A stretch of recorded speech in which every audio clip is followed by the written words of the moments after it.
নমস্কাৰ লৈ আহিছো এই মুহূৰ্তৰ অন্য এটা গুৰুত্বপূৰ্ণ খবৰ ৰাজ্যত বাংলাদেশী অভিযান চলি থকাৰ মাজতে দুগৰাকীকৈ মহিলাক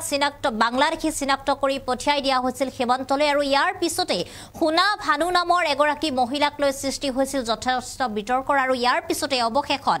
বাংলাদেশী বুলি চিনাক্ত কৰা সোনা ভানু আহি উপস্থিত হৈছে স্বগৃহত আৰু ইয়াৰ পিছতে ৰাজ্য চৰকাৰৰ বিৰুদ্ধে খৰব হৈছে আমসু আৰু আমসুৰ তৰফৰ পৰা উল্লেখ কৰা হৈছে সংখ্যালঘুসকলৰ ক্ষেত্ৰত কিয় ইমান নিৰ্দয় ৰাজ্যৰ মুখ্যমন্ত্ৰী জবাব দিব লাগিব অসম আৰক্ষী এনেদৰে গৰ্জন কৰা দেখিবলৈ পোৱা গৈছে আমসুক জনাইছো এই মুহূৰ্তত খবিশেষ আমি জনাইছো এই মুহূৰ্তত অন্য এটা ডাঙৰ খবৰ এবাৰ বাংলাদেশী বুলি গ্ৰেপ্তাৰ কৰা মহিলাক ৰাজপথত কৰা হৈছে উদ্ধাৰ দুগৰাকীকৈ মহিলাক ৰাজপথত পেলাই গৈছে ইতিমধ্যে সীমান্তৰ লোকে গোৱালপাৰা পথৰ দাঁতিত থৈ গৈছে অসম আৰক্ষী আৰু ইয়াৰ পিছতে যেটো গোৱালপাৰাৰ পৰা তেওঁলোকক নিজৰ ঘৰলৈ লৈ অহা হৈছে পাকা বেতবাৰী সমষ্টিৰ বুঢ়ীখামৰ গাঁৱৰ সোনা ভানু নামৰ মহিলাগৰাকী চিনাক্ত হৈছিল বাংলাদেশী হিচাপে আৰু অৱশেষত নিজ ঘৰলৈ উভতিছে সোনা ভানু আজিৰ দিনটোত নিজৰ স্বগৃহত আহি উপস্থিত হৈছে এগৰাকী মহিলা যদি বাংলাদেশী নহয় কিয় কৰা হৈছিল গ্ৰেপ্তাৰ বুলি প্ৰশ্ন কৰা হৈছে এতিয়া আমসুৰ তৰফৰ পৰা জবাব দিব লাগিব অসম আৰক্ষীয়ে বুলি গৰ্জন আমসুৰ ইতিমধ্যে আমসুৱে প্ৰশ্ন কৰা দেখিবলৈ পোৱা গৈছে ৰাজ্য চৰকাৰক কিয়নো মহিলা দুগৰাকী যদি তেওঁলোক প্ৰকৃততে বাংলাদেশী নহয় তেনেহলে তেওঁলোকক কিয় বাংলাদেশী চিনাক্ত কৰি তেওঁলোকক সীমান্তলৈ পঠিয়াই দিয়া হৈছে যেটো ৰাজ্যত অবৈধ যিসকল লোকে বাস কৰি আছে তেওঁলোকৰ বিৰুদ্ধে বিভিন্ন অভিযান চলাইছিল অসম আৰক্ষীয়ে বহু অবৈধ বাংলাদেশী লোকসকলক চিনাক্ত কৰিছিল আৰু ইয়াৰ মাজতে প্ৰায় 14 গৰাকীকৈ লোকক চিনাক্ত কৰা হৈছিল তাৰ মাজতে এগৰাকী আছিল সোনা ভানু আৰু সোনা ভানু যেহেতু লৈ যোৱাৰ পিছত তেখেতৰ চাৰি কইনাই সংবাদ মাধ্যমৰ ওচৰত কান্দি কান্দি সহায় ভিক্ষা কৰা দেখিবলৈ পোৱা গৈছিল কিয়নো তেওঁলোকে ইতিমধ্যে সমগ্ৰ বিষয়ক লৈ কোৰ্টত যেহেতু আবেদন কৰিছিল আৰু যি গৰাকী সোনা ভানু মহিলা তেখেতক বাংলাদেশী খজোৱা হৈছিল তেখেত প্ৰকৃততে বাংলাদেশী মূলৰ এগৰাকী মহিলা নহয় আৰু এই কথা স্পষ্ট হোৱাৰ পিছতো তেওঁলোকক কিয় বাংলাদেশী খজুৱাই পঠিয়া হৈছিল বাংলাদেশলৈ এই কথা ইতিমধ্যে যথেষ্ট বিতৰ্কৰ সৃষ্টি হৈছিল আৰু অৱশেষত ইতিমধ্যে চৰকাৰৰ সহযোগত বিভিন্ন দল সংগঠন বিভিন্ন প্ৰতিবাদৰ সহযোগত অৱশেষত সোনা ভানু উভতি আহিছে নিজৰ ঘৰলৈ অসমলৈ স্বগৃহলৈ আৰু ইয়াৰ পিছতে ইতিমধ্যে আজিৰ দিনটোত সমগ্ৰ গাঁওবাসী গৈ এনেদৰে উপস্থিত হোৱা দেখিবলৈ পোৱা গৈছে আৰু ইয়াৰ লগতে আমসুৰ তৰফৰ পৰা চৰকাৰলৈ গৰ্জন কৰা দেখিবলৈ পোৱা গৈছে প্ৰশ্ন কৰা দেখিবলৈ পোৱা গৈছে আমসু খৰব হোৱা দেখিবলৈ পোৱা গৈছে সংখ্যালঘু লোকসকলৰ ক্ষেত্ৰত যদি প্ৰকৃততে তেওঁলোক বাংলাদেশী নাছিল কিয় তেওঁলোকক বাংলাদেশী খজুৱাই গ্ৰেপ্তাৰ কৰা হৈছিল সংখ্যালঘু লোকসকলৰ ক্ষেত্ৰত কিয় ইমান নিৰ্দয় হয় অসম আৰক্ষী তথা ৰাজ্যৰ মুখ্যমন্ত্ৰী আৰু ইয়াৰ উত্তৰ দিব লাগিব অসম আৰক্ষী তথা ৰাজ্যৰ মুখ্যমন্ত্ৰী নহলে ভয়ংকৰ প্ৰতিবাদ কৰা হ'ব এনে ধৰণৰ আমসুৰ তৰফৰ পৰা তেওঁলোকে স্পষ্টীকৰণ দিয়া দেখিবলৈ পোৱা গৈছে এই মুহূৰ্তত কিছু মন্তব্য আছে সেই মন্তব্য আমি আপোনালোকক শুনাইছো আজি ভাল লাগিছে যে এইখন ঘৰত আমি উপস্থিত হৈ আমাৰ লগত আছে ৰঙিয়া নদী পাম গাঁও পঞ্চায়তৰ কাউন্সিলৰ চিলিমা আক্তাৰ ডাঙৰীয়ানী আৰু এই অঞ্চলৰে নেতৃত্ব যুৱকসকল আজি আমি এতিয়া উপস্থিত হৈছোঁ আমাৰ এইডব দলৰ জনদৰদী নেত্ৰী সন্মানীয় মীনাক্ষী ৰহমান ডাঙৰীয়ানীৰ নেতৃত্বত আমি যোৱাকালি সোনা ভানু ডাঙৰীয়ানীৰ ঘৰত উপস্থিত হৈছিলোঁ আমি এই পৰিয়ালৰ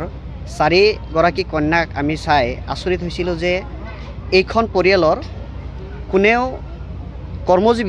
কৰ্মজীৱী নাই আৰু গাৰ্জেন এজনে আছিল সেই গাৰ্জেন কেইদিন আগতে ঢুকাইছে কিন্তু মাক আছিল সেই মাকজনী ডিটেনশ্যন কেম্পৰ পৰা বাংলাদেশ বৰ্ডাৰ যিটো নো মেন্স লেণ্ড বুলি কয় তাতে ৰখা হৈছিল আমি যোৱাকালি খবৰ পাইছোঁ বৰ্ডাৰ পুলিচে তেখেতক গাঁৱত অনা মানে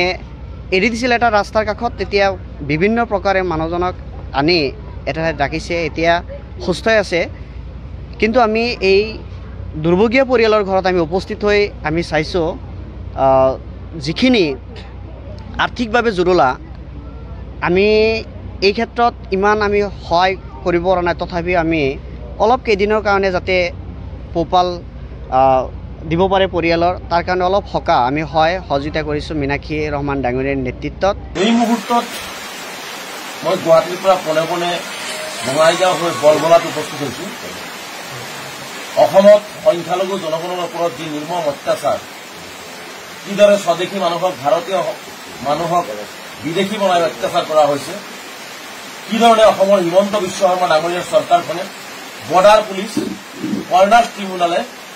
কিমান নিষ্ঠুৰ হ'ব পাৰে, কিমান অমানৱীয় হ'ব পাৰিলে মানুহৰ ওপৰত এনেকুৱা অত্যাচাৰ কৰিব পাৰে, এই কথাটো মই প্ৰমাণ কৰিব বিচাৰিছো। এতিয়া নিশা প্ৰায় 2 বাজিছে। আমি এই মুহূৰ্তত বৰবলাত আহি উপস্থিত হৈছো। 3 বাজিছে এই মুহূৰ্তত আমি বৰবলাত উপস্থিত হৈছো 2জন মহিলাক উদ্ধাৰ কৰিবৰ কাৰণে। সেই 2জন মহিলা কোনো নহয়, হাজেৰা খাতুন আৰু সোনা বানু। এজনৰ আমি জনামতে এজনৰ সুপ্ৰিম কোৰ্টত কেছ চলি আছে, আন এজনৰ গুৱাহাটী হাইকোৰ্টত কেছ চলি আছে। সেইটো বাৰু পিছৰ বিষয়। তেওঁলোকক বৰপেটা আৰক্ষীয়ে উঠাই লৈ যোৱা হ'ল। তেওঁলোকক বৰপেটা আৰক্ষীয়ে উঠাই লৈ গৈ তেওঁলোকক গোৱালপাৰালৈকে লৈ আহিলে। তাৰপিছত তেওঁলোকক বিতৰণ কৰা হ'ল বাংলাদেশলৈ। আৰু এটা অমানৱীয় দৃশ্য, এজন সম্পূৰ্ণভাৱে আমি দেখিছো যে মানসিকভাৱে তেওঁ অসুস্থ নহয়। হাজেৰা খাতুন মানসিকভাৱে অসুস্থ ব্যক্তি আৰু এইজন বৃদ্ধা সোনা বানু তেওঁ শাৰীৰিকভাৱে বহুত অসুস্থ। আৰু তেনে মুহূৰ্তত এই মানুহজনক বাংলাদেশ আমি বাৰে বাৰে দাবী কৰিছিলো যে বৰপেটাৰ পৰা যিমান সংখ্যক মানুহ উঠাইছে, সমগ্ৰ অসমৰ পৰা যিমান সংখ্যক মানুহ উঠাইছে, সকলোৰে তথ্য পাতি আছে। হয়তো কিবা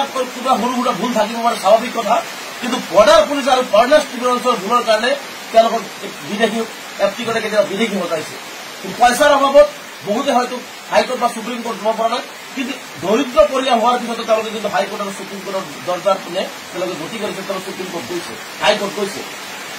কিমান নিষ্ঠুৰ অসম আৰক্ষী, কিমান নিষ্ঠুৰ অসম চৰকাৰ।